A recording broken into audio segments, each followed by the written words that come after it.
This is K.M. Wyland, and you are listening to the 193rd episode of the Wordplay Podcast. As I continue to plug along with my nonfiction projects and my research for my historical fantasy Storming, I do have some fun news.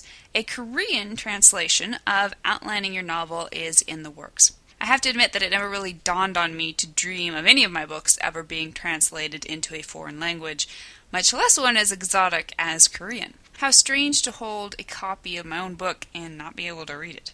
Strange and very cool. Does your story have too many coincidences?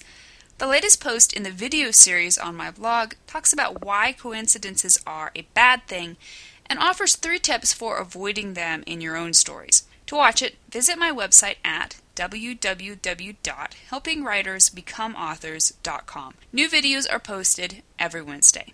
And now, I hope you enjoyed this week's podcast, Why You Need to Be Excited About Every Single Thing You Write. When writers ask me for my one surefire, absolute best piece of writing advice, my prompt answer is always, write every day. By that I mean establish a consistent writing schedule and stick to it come hurricane or heartburn. Don't feel like writing today? Doesn't matter. Write anyway. Sick as a dog today? Write anyway. Hate your story today? Phooey, just write. Or should you? As important as consistency and discipline are in the success of any author, there's also a sometimes contrary truth we all have to be aware of. Sitting down to write in itself isn't good enough. We also have to be excited about every single thing we write. The power of good fiction arises from the passion of the author. Without that passion, writing not only becomes drudgery, it's also bound to produce less than stellar results.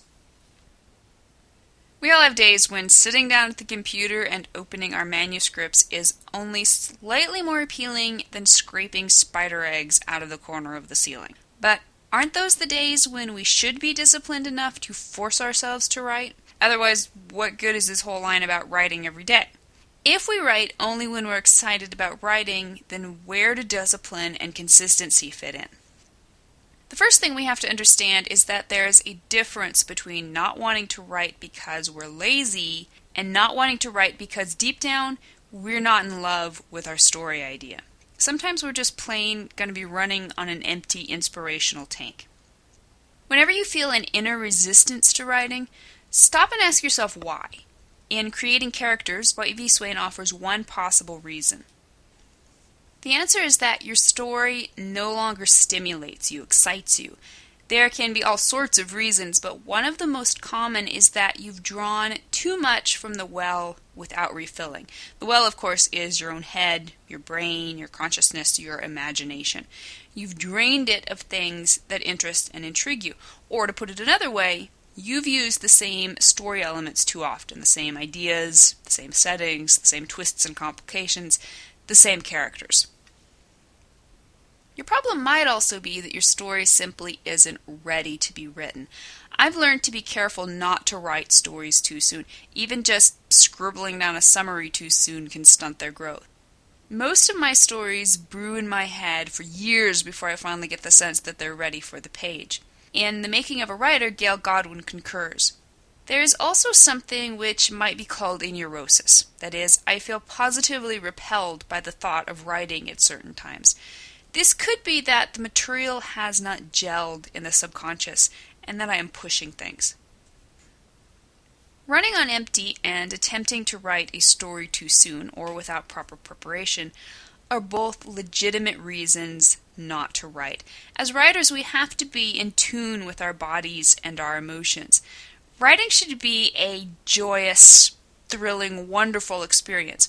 When we think about our stories, we should soar. If we don't, we need to take a good hard look at why.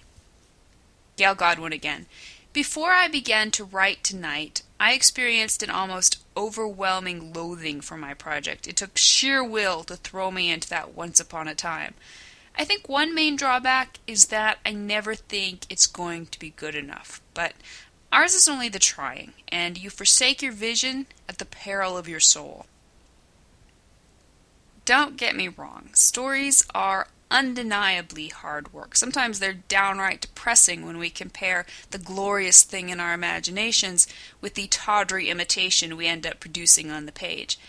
But neither the work, the inevitable disillusionment, nor our own sheer terror should take away from the glory of the story. In a Writer's Digest interview with Jessica Strouser, Chris Cleaves says, "Make sure you're excited about your work. When you research a story, it should feel like it will be devastating for me if I don't make this story as exciting as I know it can be.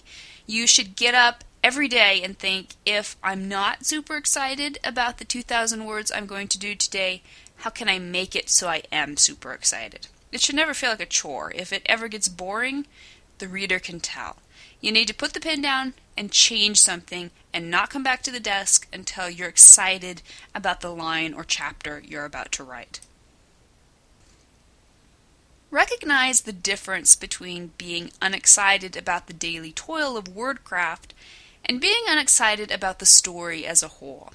The former is something to fight through relentlessly. The latter is something to be recognized and heeded. Thank you for listening to the Wordplay Podcast.